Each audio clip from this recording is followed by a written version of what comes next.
Boombox. De nuevo acá en el video podcast El Profesor, con Educación Todo Se Puede, conmigo, con Sergio Fajardo. Y ustedes ya saben cómo voy a empezar, pero hoy va a ser un programa distinto. Y estoy con un par de mujeres, y la palabra la he utilizado en algunas oportunidades, pero aquí la quiero utilizar con todo el gusto, dos mujeres extraordinarias. Pero antes de arrancar, tengo que decir que ustedes nos pueden ver y escuchar en todas las plataformas de streaming. Activen las notificaciones, nos pueden escribir, mandar comentarios que tengan la certeza que les ponemos atención y nos sirven para pensar en nuevos episodios e incorporar las ideas que ustedes nos puedan proponer.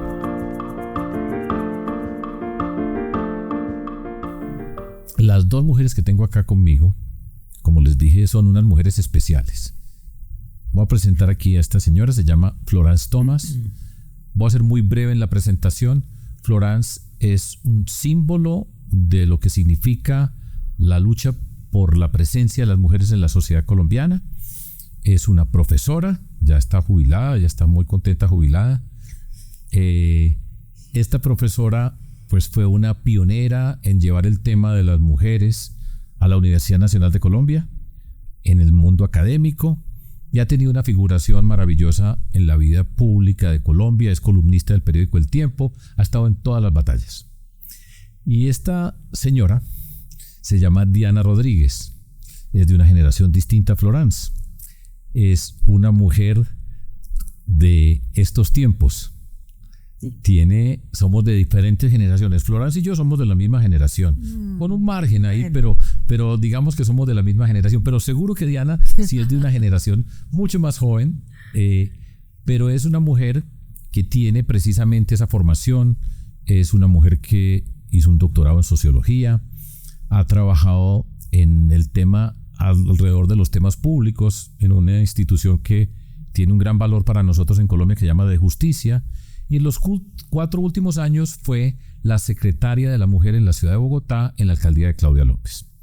Y adivinen de qué vamos a hablar. Pues vamos a hablar de las mujeres, del papel de las mujeres en la sociedad colombiana, y quiero que hagamos un programa donde podamos aprender muchas personas. Hay muchos temas que se discuten, muchas cosas que se hablan, que están en la primera línea de la discusión en nuestro país y en el mundo, pero quiero que busquemos una forma de hacer este tema accesible a mucha gente. Entonces empecemos como me gusta a mí empezar, antes de arrancar ya a hablar de feminismo, por ejemplo. Yo quisiera empezar como hago habitualmente, y es a cada una de ustedes preguntarle, siempre me refiero a los primeros pasos. En esos momentos iniciales de la vida, ¿ustedes recuerdan a alguna persona que haya sido importante, que las haya marcado? Maestra, maestro. Florence. Pues por supuesto viví los años 60 en París, imagínate. Entonces evidentemente ahí estaban estaban los grandes filósofos, sociólogos, Bourdieu, Michel Foucault, todo esto, pero estaba Simone de Beauvoir. Entonces por supuesto que fue una del segundo sexo que se publicó de hecho en 1949. La gente a veces no se imagina eso. Es decir, ya había dicho a este momento para mí todo lo que habría que decir a este momento. Además era una voz que entre Lacan, Michel Foucault, Bourdieu y todos estos, pues era una voz distinta completamente, y de verdad Simone de Beauvoir me marcó mucho en las marchas en París, con a veces Jean-Paul Sartre, ese patriarca tenaz. Eso sí, yo no sé cómo se lo aguantó. Bueno, pero no se lo aguantó siempre. Y pues sí, evidentemente ella. ¿Y en la escuela? ¿En la escuela alguna maestra? En la escuela tuve la enorme suerte, sí, de estar en una escuela pública, en le lycée français, y tuve como profesora de filosofía, que filosofía es el curso de último antes de terminar bachillerato, una alumna de Simone de Beauvoir, justamente, que nunca preparaba clases, que era un personaje impresionante. Es decir, llegaba con el periódico, leía una cosa y hacía su clase sobre la vida cotidiana. Era absolutamente maravillosa, y es la primera. Les cuento un cuento que todo el mundo ya conoce, pero un día llegó con una carita como de chiclets y nos dijo: mujeres, tengo su liberación en las manos. Era la primera carita de píldoras anticonceptivas. Estamos en los 60, ¿no? Es decir, y eso me marcó Es decir, nos hizo un discurso maravilloso, una clase de filosofía sobre lo que significaba la píldora anticonceptiva. Es decir, imagínate, la liberación del... Sí, bueno. Bueno, pero ya vamos para allá. Sí. Diana, tú. Bueno, ante esa historia está difícil encontrar una parecida, pero yo sí tengo una profesora de cuarto de primaria que me acuerdo, primero porque me acuerdo el momento que entré a su salón, tenía en su tablero en una frase, ella siempre ponía unas frases todas las mañanas y el primer día de clase dijo, solo se tiene una vez para hacer una primera buena impresión. Y esa frase a mí, no sé, se me quedó mucho siempre en la cabeza, como más como por una filosofía de vida de nunca dar nada por sentado, nunca pensar cada encuentro con cada persona, cada primer momento, cada tomarlo como un momento muy importante y no dando nada por sentado. Para mí eso, algo tuvo esa frase siempre en mi cabeza, pero además fue una profesora que me invitó mucho a escribir y en unos momentos yo tuve unos papás digamos muy abiertos que tomaron momentos sabáticos y que me sacaban del colegio para viajar con ellos y siempre en esa época que era un poquito más cuadriculada siempre estaba el temor de ¿será que sí me van a dejar ir o no? Y me acuerdo ella siempre decir ve pero escribe y entonces tuve la oportunidad de a los 11 años viajar a la India, a estar en un monasterio en las montañas y después, un año después, estar en Egipto porque mis papás querían mostrarme ese otro mundo. Y sin Nancy Sánchez, que me invitó siempre a tener un diario, a contar y a que en donde llegara preguntara por mitología. Y eso siempre me marcó, escribir un poco, escribir qué estaba sintiendo y también me decía... Trata de ver el mundo a través de la mitología porque eso te va a enseñar mucho dónde llegaste. Bueno, Nancy Sánchez. Nancy Sánchez. ¿Cómo se llamaba tu profesora del colegio? ¿Te acuerdas? La del colegio se llama, sí, Madame Bougouin. Ok. Bueno, voy a empezar como un matemático. Vamos a empezar con la definición del concepto que quiero que empecemos a desarrollar. Una definición corta, Florence, de ¿qué es feminismo? Corta. Creo que el feminismo es una manera de vivir individualmente y una lucha colectiva al mismo tiempo. Yo creo que el feminismo nos cambia la vida, es una mirada en relación a un mejor bienestar de las mujeres, a empezar a entender cómo circula el poder entre los hombres y las mujeres en la gran mayoría de las culturas del mundo, esa cultura que llamamos patriarcal. Es eso, es una mirada que trata de desmontar toda una estructura patriarcal, machista, para decirlo de manera sencilla. Y que te entra en la vida, cuando te entra el feminismo en la vida, es una cosa muy tenaz, ¿no? Que te determina en muchas cosas, pero que también es una cosa maravillosa, ¿no? Es decir, sentir que uno hace parte de ese cambio, de poder cambiar un poco la vida de las mujeres, de estas mujeres que tienen la peor parte en más o menos todas las culturas mundiales, todas las culturas que son patriarcales en este universo. Es eso un poco. Muy bien. Diana, tú... Yo le agregaría eso, que el feminismo es una ética. Y que es una ética, y en ese sentido es una ética como la ética, tanto individual como colectiva, de tratar de buscar una igualdad de derechos y de oportunidades y responsabilidades entre hombres y mujeres. Y al hacerlo, pues hay que entender qué es lo que no ha permitido o permite, es lograr ese fin, esa igualdad de derechos y de obligaciones y responsabilidades.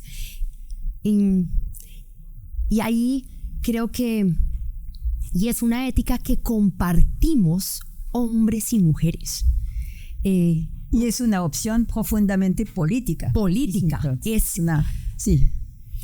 Bueno, entonces, gracias por las definiciones, por el complemento que tú hiciste y quiero que discutamos un poco acerca del concepto y lo que significa, porque ya apareció la palabra, esto es un tema político. Sí. Estamos hablando del poder en una sociedad. La política tiene que ver con el poder, una sociedad que ha tenido el poder en manos de los hombres, la palabra machista, que es una forma más cotidiana patriarcal. En esa lucha, ¿todas las mujeres tendrían que ser feministas o porque hay mujeres que no se reconocen como feministas?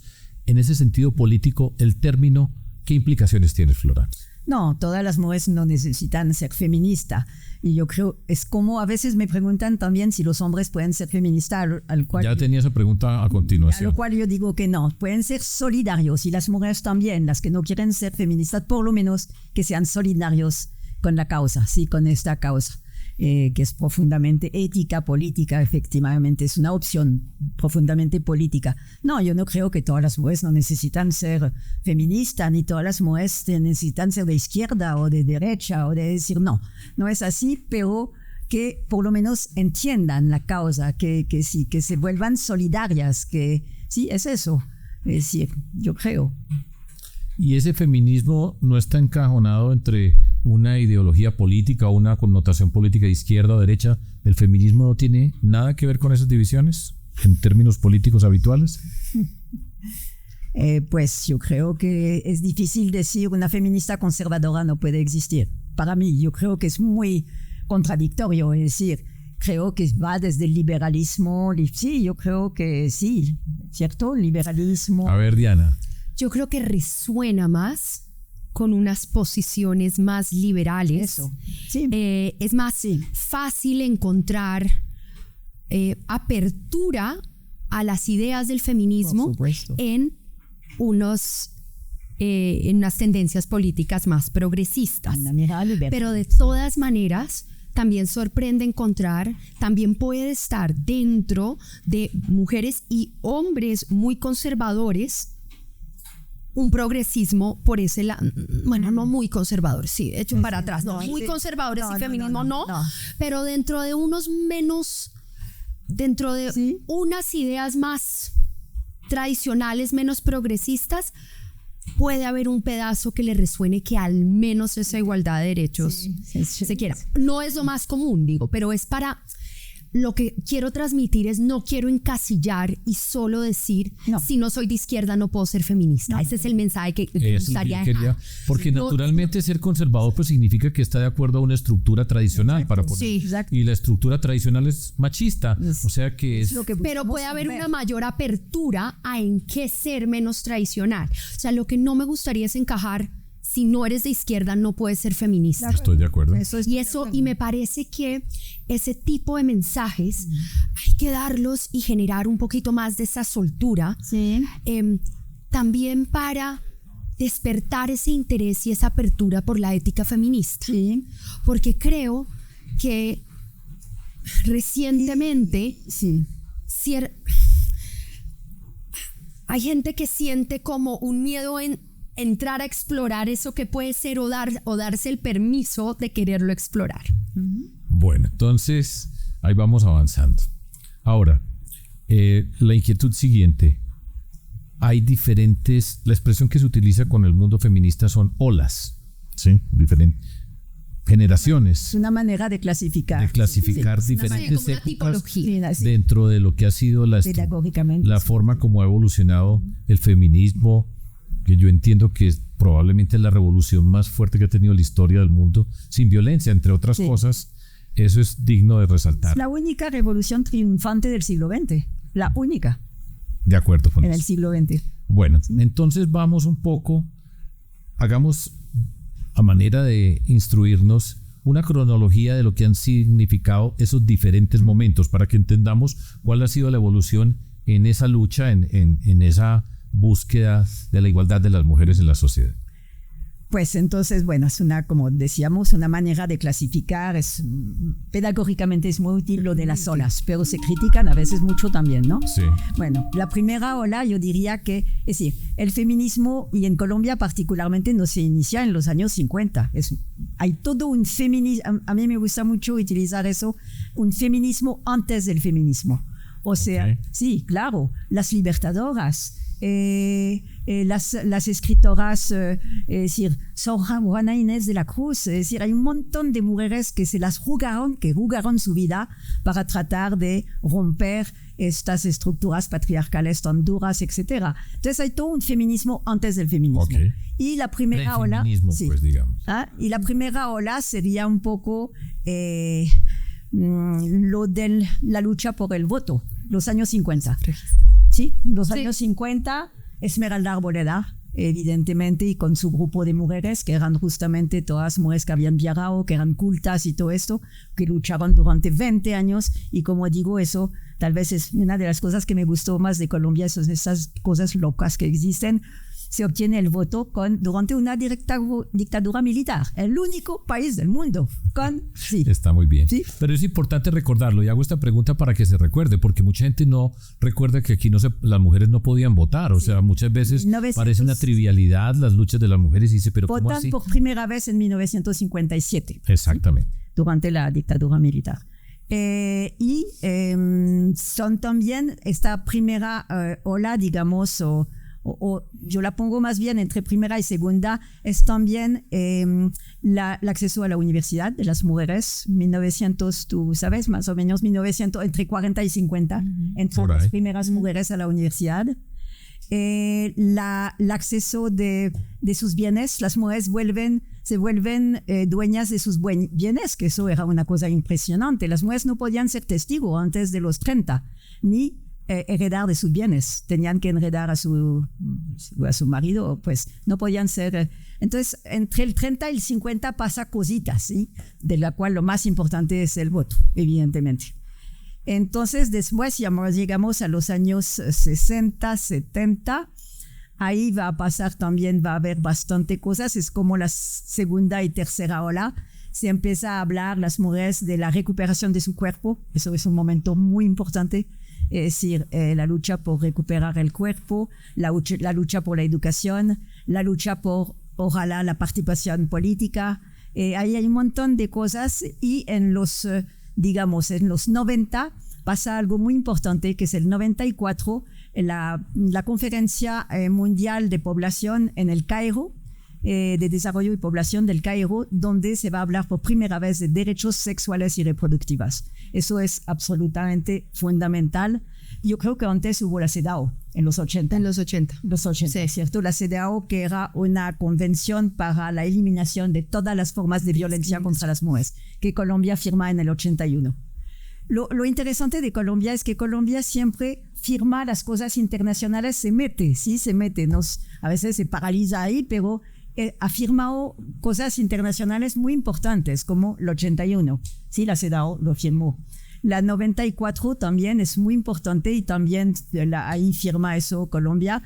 Derechos sexuales y reproductivos, es la primera vez que se va a poder hablar de verdad de la legalización del aborto, sí, con fuerza.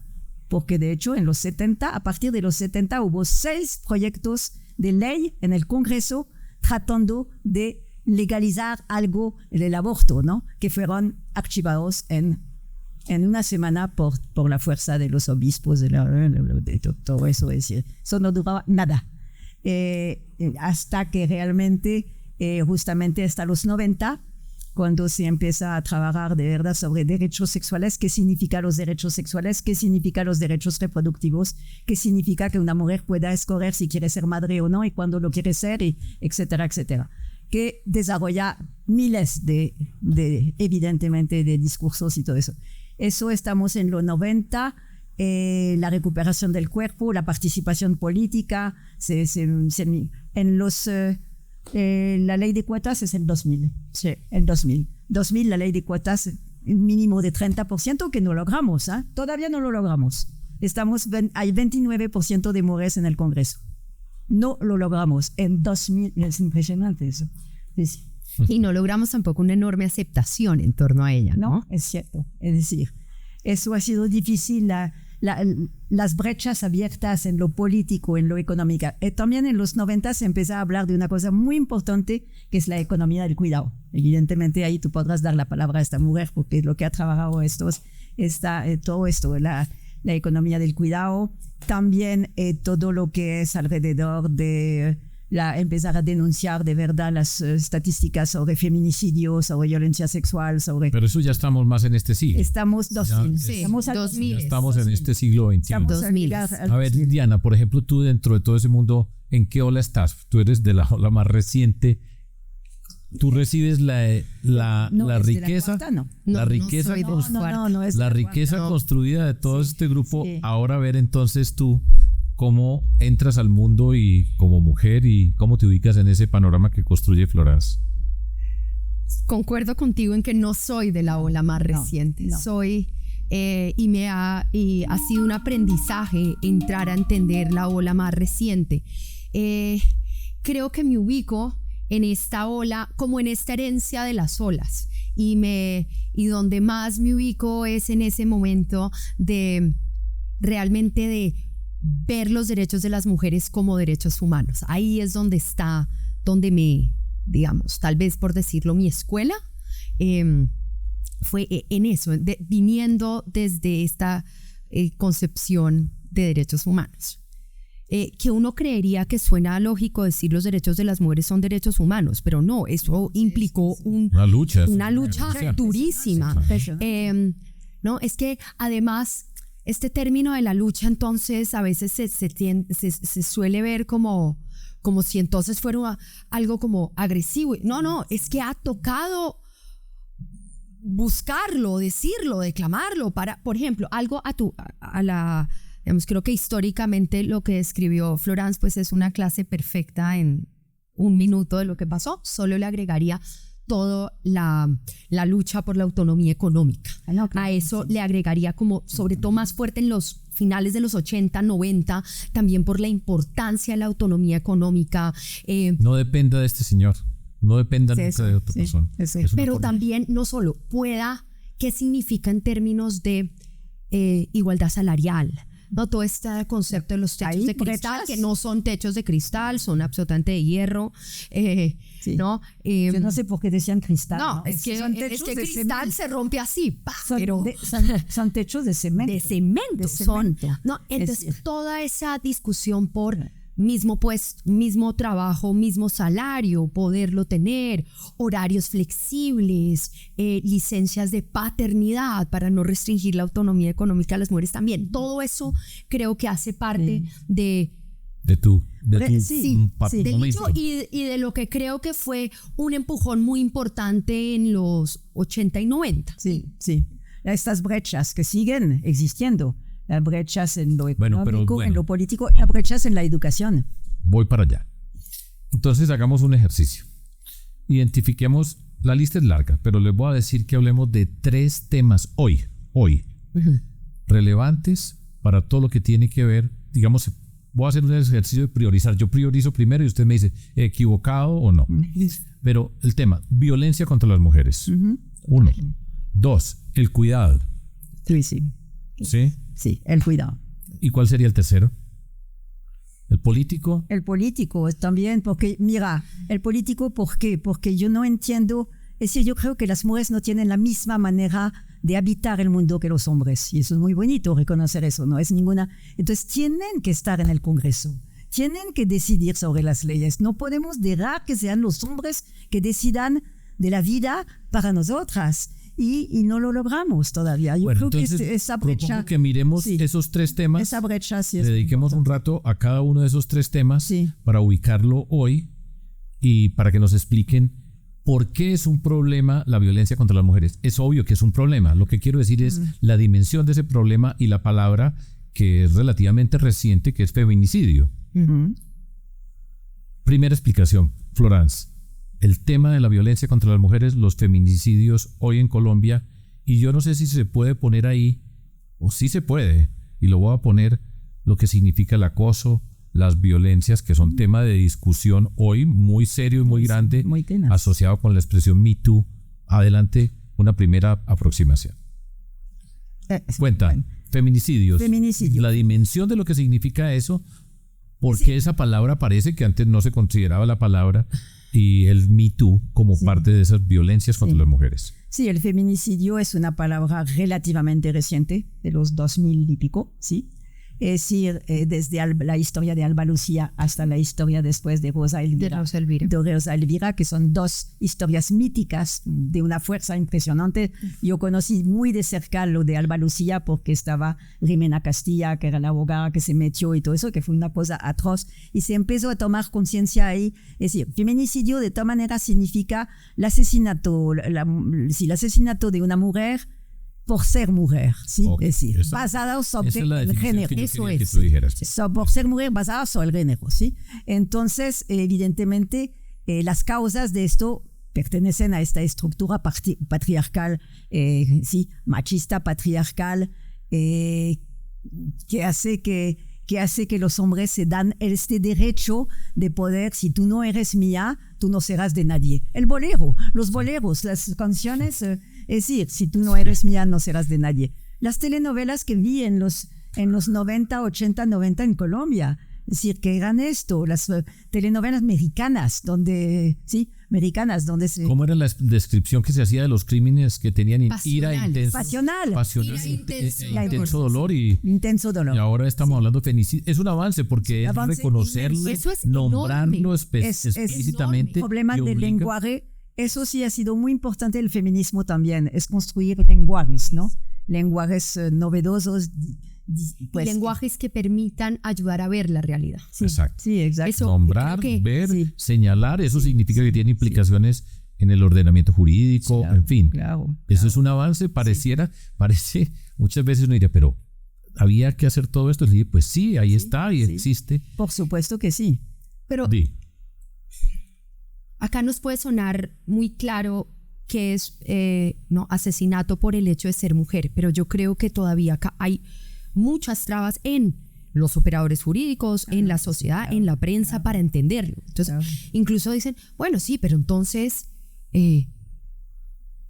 también una mujer puede morir. La diferencia entre que una mujer pueda morir porque que hay una bala perdida y entonces murió una mujer porque había una bala perdida. Es un homicidio. Y eso, exacto. La otra cosa es que la quisieron matar por ella ser mujer. Entonces, porque la mujer le dijo, me quiero divorciar.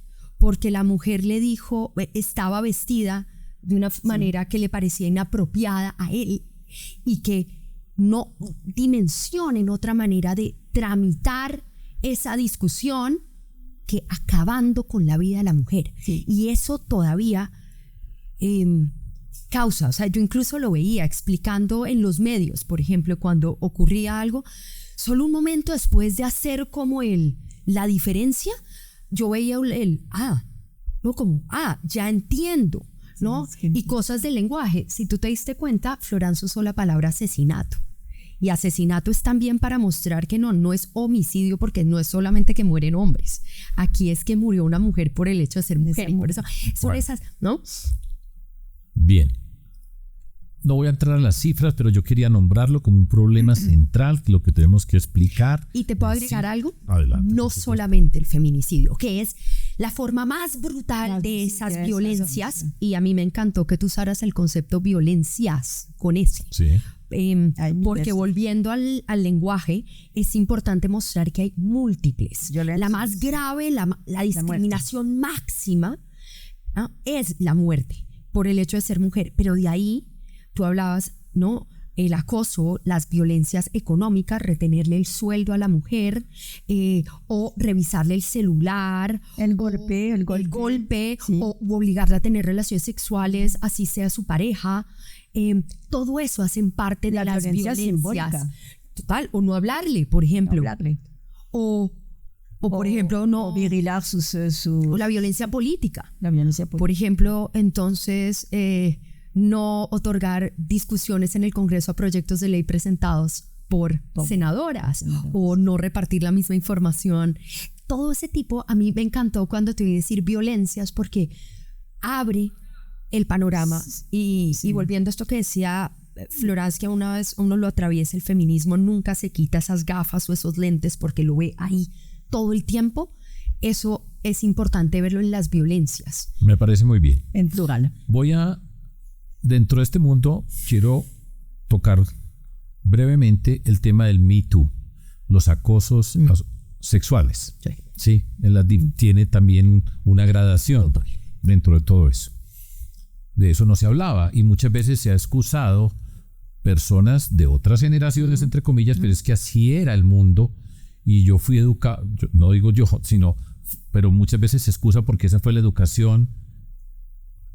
Ese tema a mí me parece que es muy importante, que es una discusión difícil en el mundo público, pero me gustaría que ustedes se animen a explicar por qué es relevante, por qué se tiene que hacer tan bien explícito y la forma de tratarlo. Yo leí por ahí, no sé si ustedes están de acuerdo con esto, no recuerdo en este momento dónde lo leí, donde decía que a la mujer se le cree hasta que no se pruebe lo contrario, que eso se presta a muchas discusiones. Ustedes son un par de mujeres poderosas, me gustaría que nos explicaran a todas las personas que escuchan este video podcast acerca del Me Too y la forma como usted lo entiende. A mí me pareció supremamente importante el Me Too, a pesar de que parece que hubo mujeres antes del famoso Me Too que habían ya dicho tenemos que empezar a hablar, etc.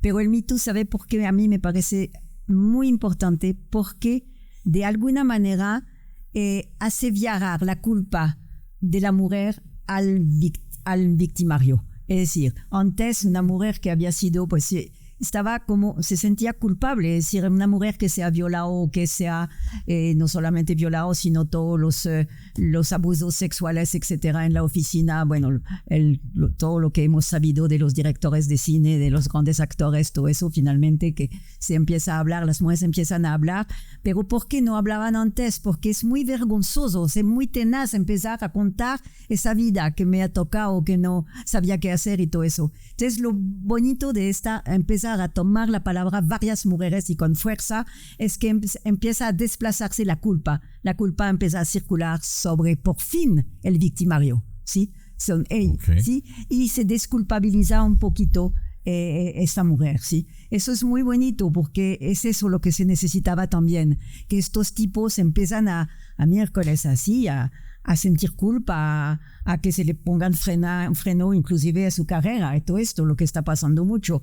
Ahora, es muy complicado y si podemos hablarlo también, yo creo que hay un momento en que, por ejemplo, el hecho de que ahora un profesor en la universidad, yo no sé si tú conoces, no, tú ya tal vez ya no, es decir, ya actualmente un profesor hombre que entrevista, que hace entrar a una estudiante en su oficina, tiene que tener la puerta abierta.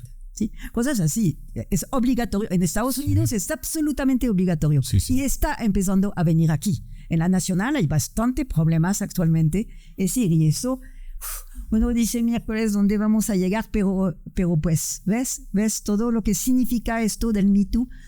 Pero pues el Me Too es fundamental. Las mujeres han tomado fuerza para hablar, se han sentido apoyadas por las otras. Es decir, y sí, es decir, es muy importante en ese caso también de que las mujeres estén rodeando a esta mujer que va a hablar, ¿no? Y desplaza. A mí me parece que eso es una de las cosas más interesantes del Me Too, es el desplazamiento de la culpa, de la vergüenza. Me parece muy buena esa explicación. Al victimario, sí, porque ahora los tipos... Es una vergüenza para la mujer y el mundo va cambiando. Sí. Bueno, pero además... A ver. Creo que el Me Too ayudó a cerrar un poquito la desigualdad que hay entre la palabra de hombres y mujeres. Cuando un hombre sale y dice, me pegaron,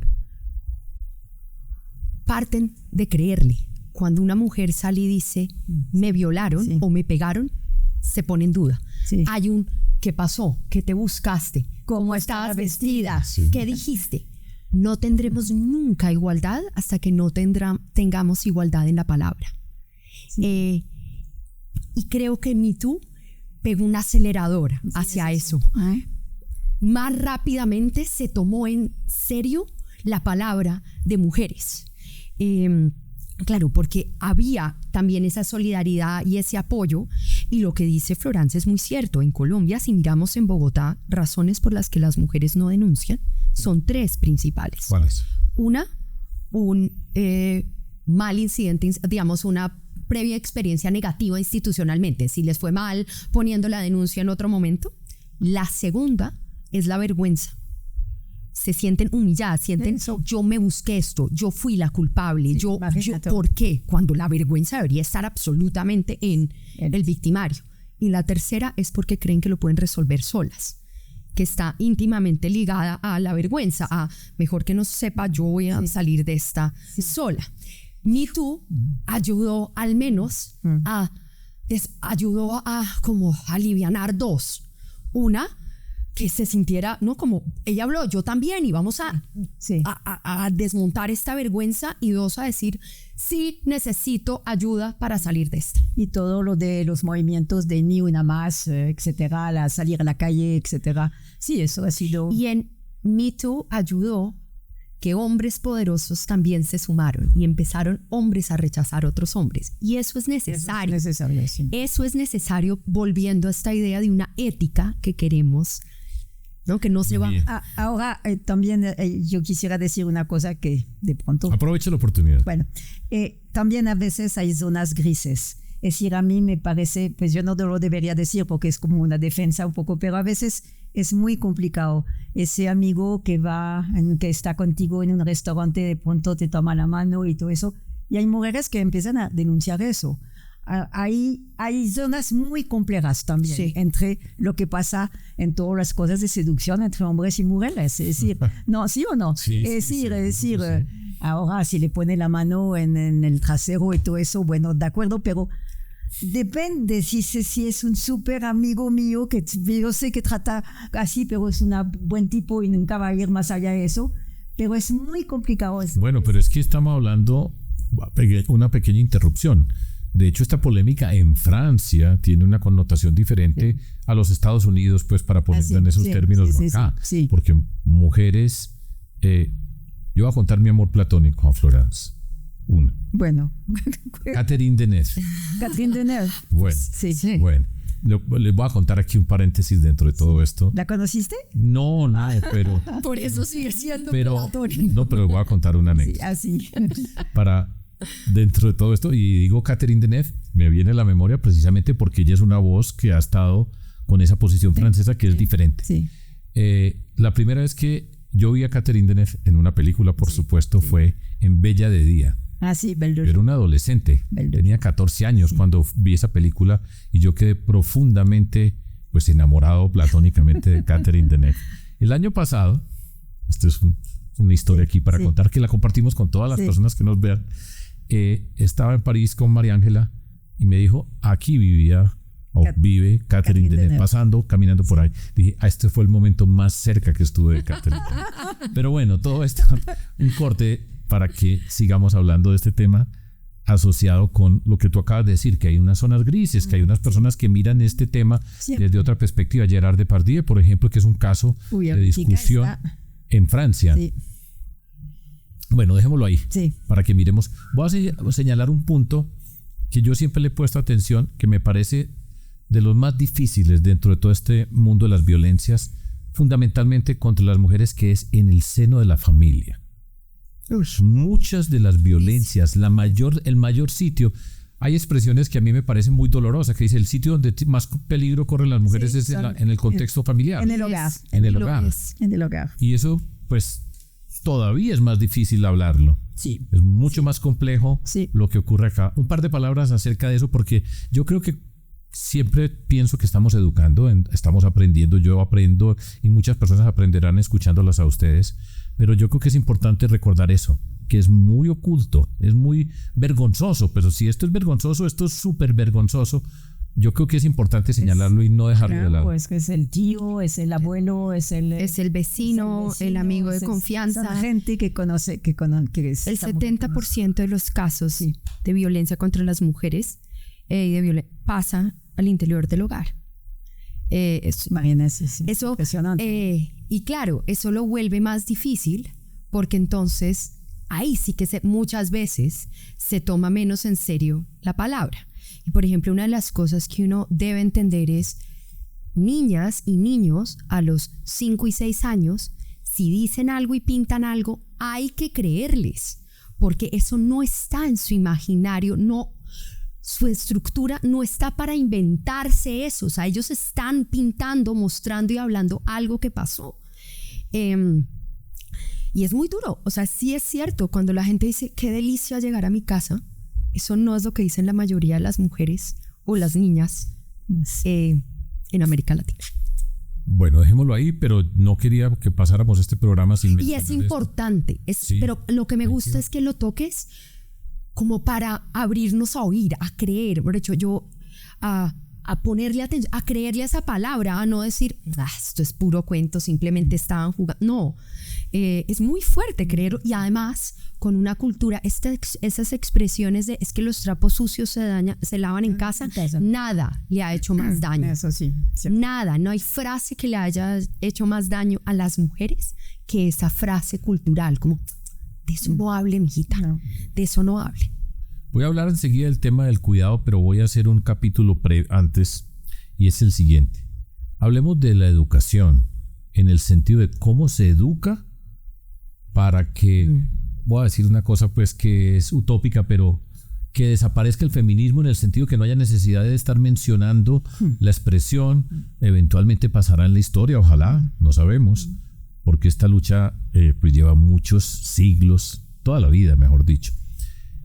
Hablemos de ustedes cómo ven el proceso de educar alrededor de esto. Hay una expresión, una frase que es nuevas masculinidades, cómo se educa alrededor de entender lo que significa el feminismo en términos de un proyecto pedagógico.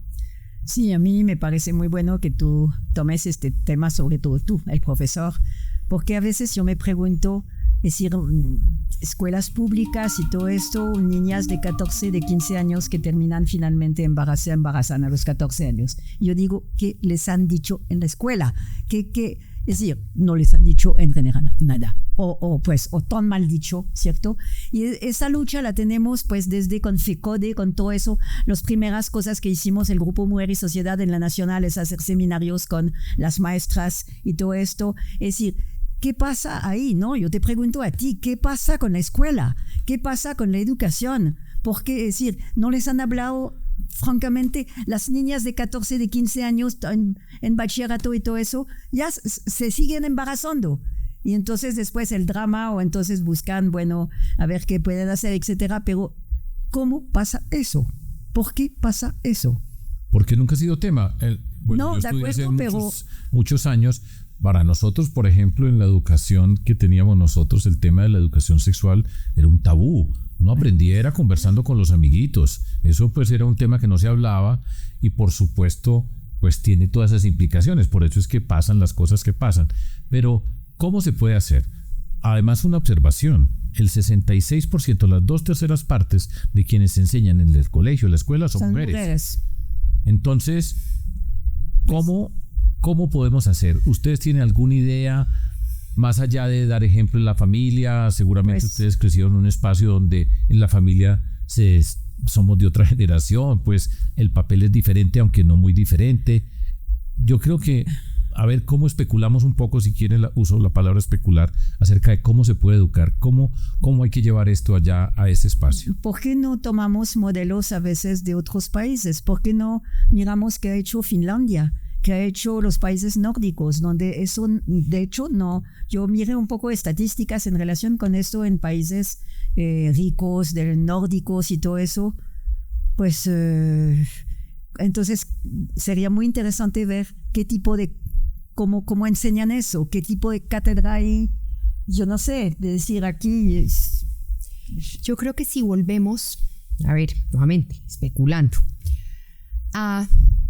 a ponerlo en términos de igualdades sencillas, puede ayudar como, no, a ti, no, a las personas no les tocamos su cuerpo si no lo quieren, niños, niñas, o no importa, no, ponerlo en las mujeres, niñas quieren, ambos niños y niñas pueden jugar fútbol, pueden vestirse de rosado, como volver a desmontar esas cosas que desde un lenguaje y desde una forma más sencilla, sí.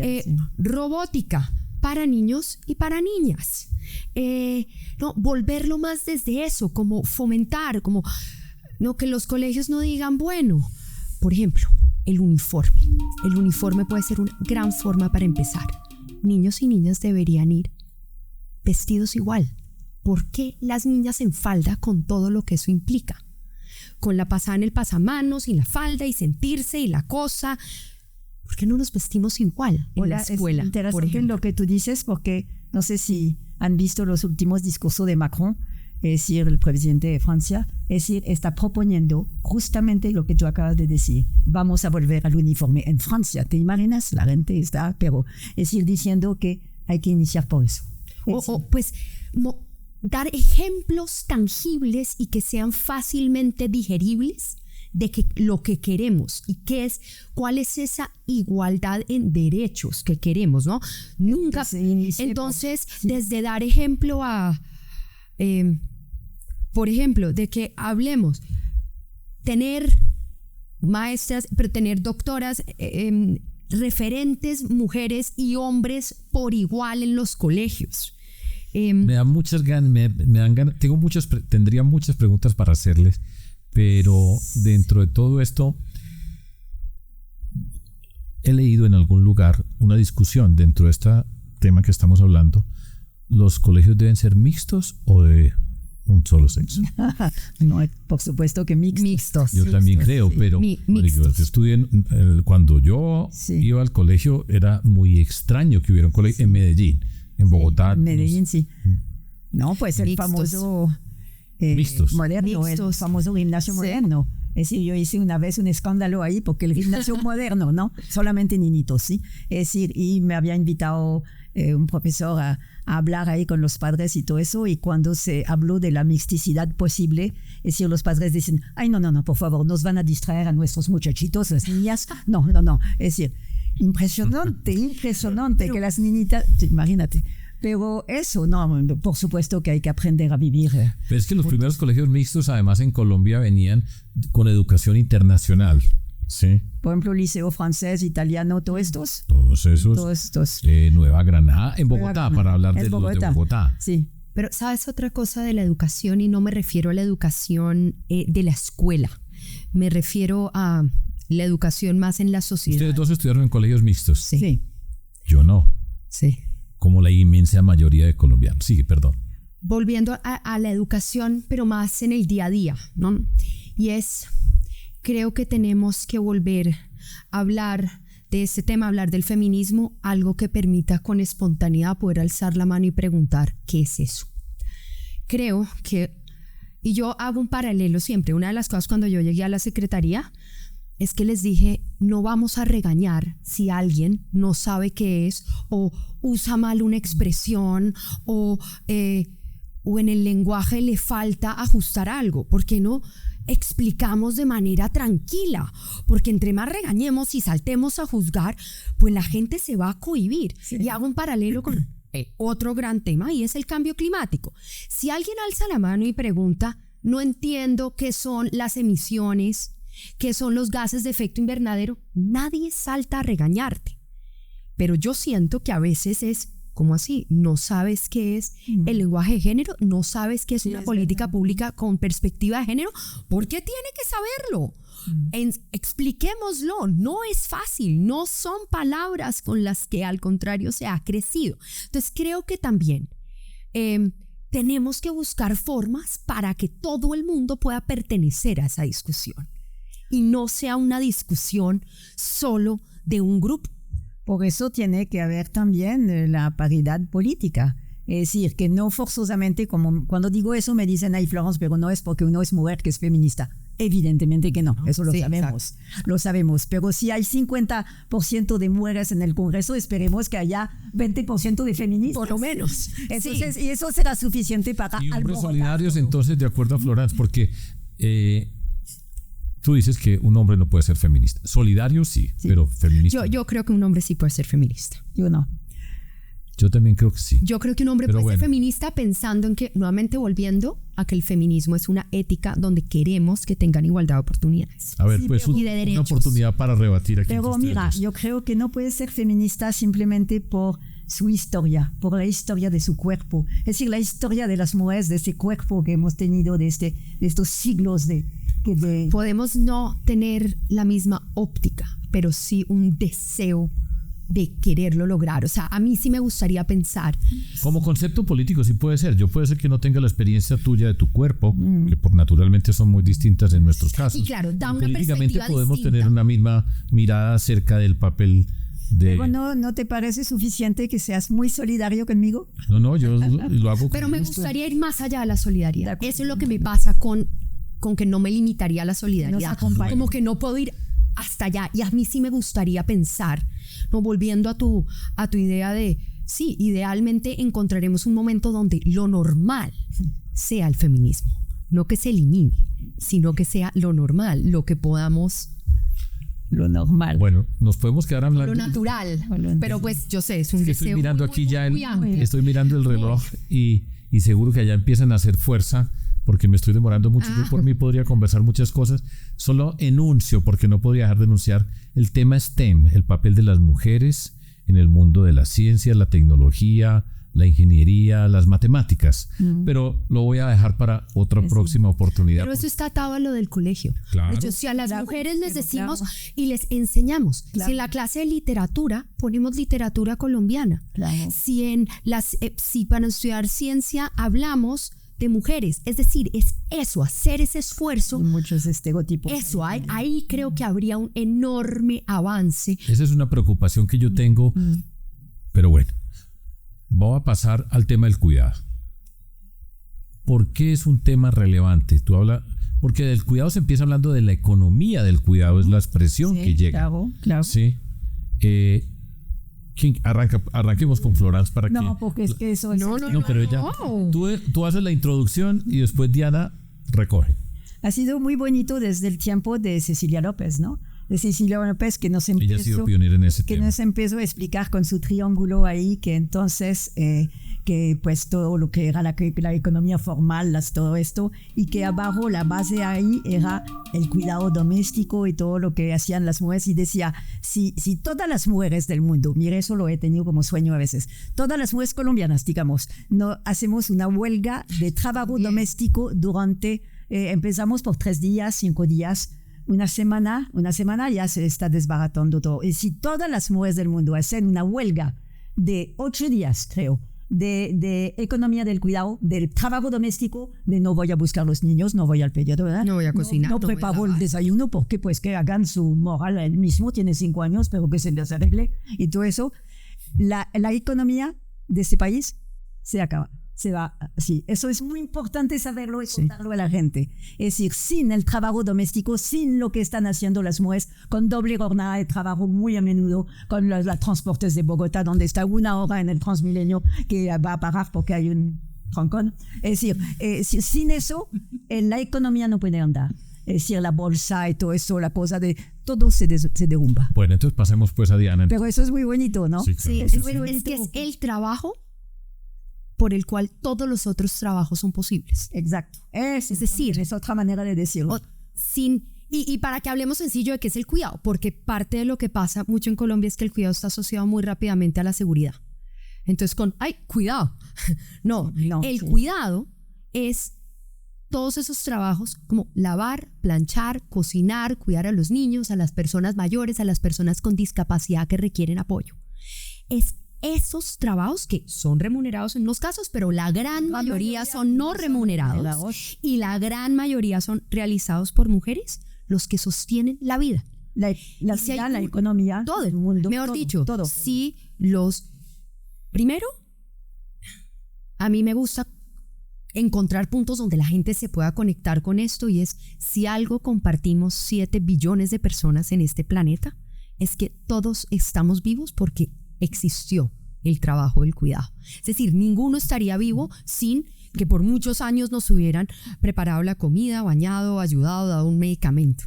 Y todos volveremos a ser cuidados. Bueno, tú pasaste del mundo académico, de la investigación en diferentes temas, a la vida pública, en el sentido de un empleo, un trabajo en el servicio público. Y entonces se pasa pues de todos estos conceptos, bueno, venga pues a ver qué es lo que vamos a hacer, a la práctica. Sí. Lo voy a plantear de 2 formas. Hay unas personas que dicen, yo no sé si Cecilia López lo decía, pero decía, esto hay que pagarlo, o sea, vale tanto. Ah, no, ella lo decía, sí. Sí. ¿Tú crees que eso hay que pagarlo o hay otra alternativa? Es el reconocimiento también, es decir, los 3 R's. Las 3 R's. O sea, primero creo que hay que empezar por reconocer los trabajos del cuidado. Que se acabe el, ¿qué hace tu mamá? No hace nada. Pero ¿cómo así que no hace nada? No, ya todo el día está en la casa, lava, plancha, cocina, cuida a mi abuelo, a mi tío y a mis 2 sobrinos, pero no hace nada. La famosa película de Cine Mujer. Eso, exacto. ¿Tu mamá qué hace? El niñito, esperando el bus. Y el otro le dice, no, mi mamá no hace nada, está en la casa. Entonces, mi papá sí es un duro. Hay que empezar por reconocer. Bien. Lo otro, hay que empezar por redistribuir. Es decir, las mujeres no nacimos con un ADN sabiendo cuidar. A cuidar se aprende. Cocinar. Es decir, unas nunca aprendimos a cocinar, por ejemplo. Entonces, a cuidar se aprende. O sea, uno aprende a dar un tetero, a cambiar un pañal, a lavar, a limpiar. Entonces, tenemos que partir de esa idea de que las mujeres no nacimos con ese ADN y hombres, mujeres, personas no binarias, todos podemos cuidar. Y en últimas, necesitamos reducir esos trabajos de cuidado. ¿Y por qué? Porque esto reconocer, redistribuir y reducir. Al menos. Y también hay otras dos que son remunerar y representación. Son las R's. Son las 5 R's. Pero ¿por qué esto es tan importante? Si a uno le importa la educación y si le importa volviendo a todos los temas que tocamos en un inicio de que queremos igualdad en el trabajo, en la participación política, en la educación, en todo. Porque si no redistribuimos esos trabajos de cuidado y si lo siguen haciendo principalmente las mujeres de manera no remunerada, todo lo otro va a fallar. Todo. La gente a veces se pregunta, ¿pero por qué estos programas de becas las mujeres desertaron? Pues porque les tocó devolverse a sus hogares a cuidar a su abuela, a su tía, porque se las asignaron a ellas. ¿Por qué no se presentan mujeres a este trabajo tan interesante? Porque tienen la sobrecarga de cuidado. ¿Por qué las mujeres no vienen a los centros de salud? Pero pues es que es culpa de ellas. ¿Cómo no vienen más a hacerse la citología? Porque priorizan cuidado, porque tienen esa sobrecarga de cuidado y entonces no van. Es decir, las mujeres están atrapadas en una pobreza de tiempo. No hay tiempo para estudiar, no hay tiempo para participar en política, no hay tiempo para generar ingresos, no hay tiempo para su educación, porque están atrapadas cuidando. Han puesto en pausa sus vidas por cuidar a otros. Hasta que eso no se redistribuya y se reconozca y se reduzca, en todos los otros campos seguirá habiendo desigualdad. Y eso, las manzanas. Cuenta pues tu experiencia. Las manzanas del cuidado. ¿Qué nos pasó ahí? Yo veía las economistas feministas que han hecho grandes trabajos, ¿no? Que decían, bueno, sí, tenemos que hacer esto. Y yo decía, pero bueno, ¿qué vamos a proponer? Y ahí es donde surgen las manzanas del cuidado. Sí. Porque si uno vuelve a lo esencial, uno le pregunta a una mujer, si usted tuviera tiempo, ¿qué le gustaría hacer? Continuar mi formación. Terminar mi bachillerato. Por ejemplo, terminar mi bachillerato. Todos acá y todos los que nos están oyendo conocemos una mamá, una tía, una abuela que abandonó el bachillerato o nunca fue por cuidar. Entonces las mujeres dicen, me fascinaría terminar el bachillerato o aprender de otras cosas, aprender a usar el celular. Me encantaría tener tiempo libre, aprender a montar en bicicleta, aprender a nadar y tener algún tipo de remuneración. A manejar el computador. A manejar el computador. Todas te contestaban lo mismo. Y yo decía, bueno, ¿y por qué no? Porque ¿quién cuida a los que cuidan ellos? ¿Quién cuida a esas 3 personas que están en el hogar? Y eso es lo que soluciona las manzanas del cuidado. En un mismo espacio le ofreces a las mujeres eso que han puesto en pausa por cuidar a otros, mientras en el mismo espacio cuidamos a quienes ellas cuidan. Entonces una mujer entra a una manzana del cuidado, primero deja su ropa lavando en una lavandería. Sí. No hay peor pobreza de tiempo que saber que las mujeres en Colombia siguen principalmente lavando a mano. Alberta. Eso es, ¿no? Y cuando tú le preguntas a una mujer, ¿usted qué hizo el sábado? ¿Verdad? No, lavé. Lavar y planchar. Muchas, sobre todo en la zona rural, sí, en las zonas más urbanas. En Bogotá pero se pasan las mujeres 1 hora en promedio al día lavando. Cuando eso se suma, es un sábado entero lavando. Entonces, en la manzana del cuidado llegan, dejan la ropa lavando. Eso es maravilloso. Se la lavan, secan y doblan. Luego puedes dejar a tu nieto, hijo, persona a cargo en actividad lúdica, o sea, el arte de cuidarte. Lo que, ¿no? Te acabas de liberar 4 horas. Quiero contar la experiencia que tuve la primera vez que visité una manzana del cuidado, la de Ciudad Bolívar. Ahí llegué y entonces con unos estudiantes miramos y entonces había un grupo de mujeres que llegaban con sus niñitos que los dejaron ahí. Yo no me acuerdo si había ropa para lavar y todo eso. Los dejaron ahí, con además un sitio donde había lleno de juguetes divino, con pedagogas y todo. Eran sus hijitos, imagínate. Y estas mujeres, es decir, se fueron un poco más lejos en un sitio donde nos tocó acercarnos para mirar, hicieron yoga. Es decir, era la primera vez, todas las mujeres decían, no, las estudiantes que estaban conmigo decían, pero estaban haciendo yoga, una cosa pues que, es decir, una locura. Ellas no tenían idea de lo que era el yoga. Era para la primera vez tal vez de sus vidas que podían durante 40 minutos pensar en ellas, en ese movimiento, en su cuerpo. Me pareció eso maravilloso. Fue la primera vez, después tuve otra. Y así, entonces la mujer llega a la lavandería, deja la ropa lavando, luego puede dejar a su niño, o también hay actividades para las personas mayores. La mujer de repente, sin sentirse culpable, piensa en ella. Esa palabra es fundamental. Sin sentirse culpable, por primera vez tiene tiempo para ella. Porque si tú ves, pues la baila secas como 1:30, puede dejar a los niños 2 o 3 horas y ella puede terminar el bachillerato sin importarle edad, sí, porque es un programa de educación flexible. Sí. Puede aprender a usar el computador. Puede hacer gimnasia, baile, aprender a montar en bicicleta. Este día hacían yoga. La autonomía que da la bicicleta. Pueden hacer yoga, pueden ir a un curso para aprender a hacer su hoja de vida. Entonces tienen tiempo, así que pueden ahí recuperar lo que han puesto en pausa. Bueno. Eso es una maravilla. Estoy de acuerdo. La maravilla de Claudia López. Y me alegra muchísimo. Esta mujer, y es justo reconocerlo y que se aprenda. Y mucha gente, yo no sé, ahí sí, yo digo que Claudia no tuvo muy buena cosa de comunicación, porque mucha gente no tiene idea de lo que son las manzanas del cuidado, ¿no? Diana. Sí, bueno. Es muy difícil. Bueno, voy a terminar. Tipo que vamos a hacer política ya. Está bien. El feminismo es política. Pues sí, exacto. Ustedes dos son dos políticas y está muy bien.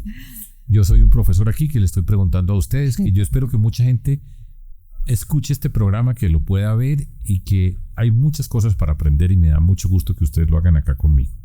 Quiero terminar de la siguiente forma. Por favor, piensen en una mujer joven, niña, joven, no sé, ustedes cojan la edad, donde ustedes hoy, después de todas las olas de la que se ubiquen o no se ubiquen, ustedes les den un mensaje a ellas como mujeres en esta sociedad. Corto, un mensaje. ¿Cómo le dirías tú a esa niña joven un mensaje recogiendo toda tu experiencia y todo tu equipaje? Echen cabeza ahí un segundito a ver qué se les ocurre. Pues yo le diría, sobre todo, adelante, ningún freno, adelante, camina adelante y mira al frente y todo lo puedes decir, algo así, pero rodéate bien, es decir, rodéate bien y no sé, lecturas, lea. Así, yo pensaba que tú nos ibas a preguntar más sobre la educación a veces, porque también yo quiero decir que ya llevamos 1 hora y 7 minutos pero bueno. No, sí, adelante. Adelante es eso. No, es una lectura. Sí, leer. No te olvides leer. Es decir, el teléfono celular no es suficiente ni nada de esto, todo esto. Es decir, algunos textos, que, no sé, yo creo que la lectura es absolutamente fundamental. Yo no hace mucho oí un programa de un pedagogo, psiquiatra, etcétera, y también pediatra, que decía que los niños entre 1 y 7 años tienen que leer libros, es decir, es que eso es impresionante para desarrollar, tú lo sabes, más que todo, sí, claro. Impresionante para desarrollar el cerebro y esas ganas de... No sé. A ver, Diana.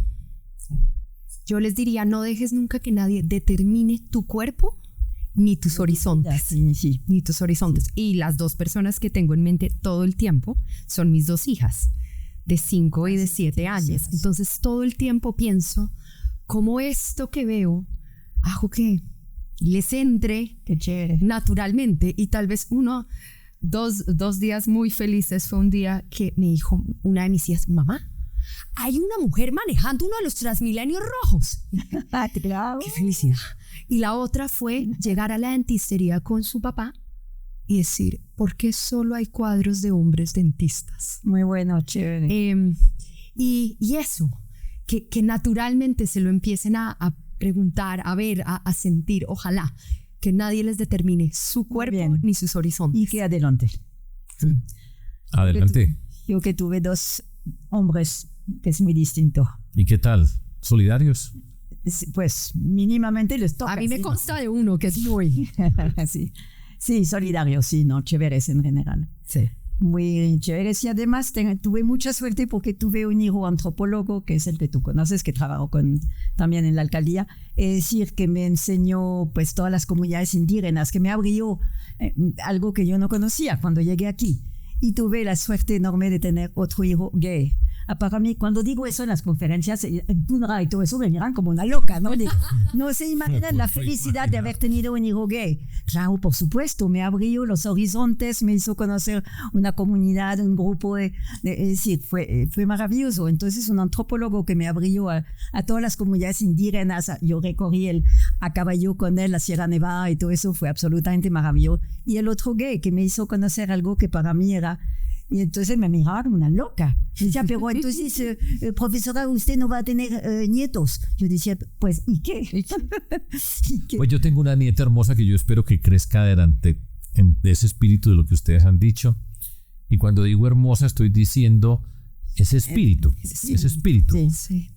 Yo creo que va muy bien, sí. Pero ese espíritu es algo maravilloso. Maravilloso, sí. Pues sí, yo estoy muy contento de haberlas tenido a ustedes 2 acá. Muchas gracias. Pues rico. Espero que muchas personas tengan la oportunidad de escuchar este par de mujeres. Les agradezco y adelante.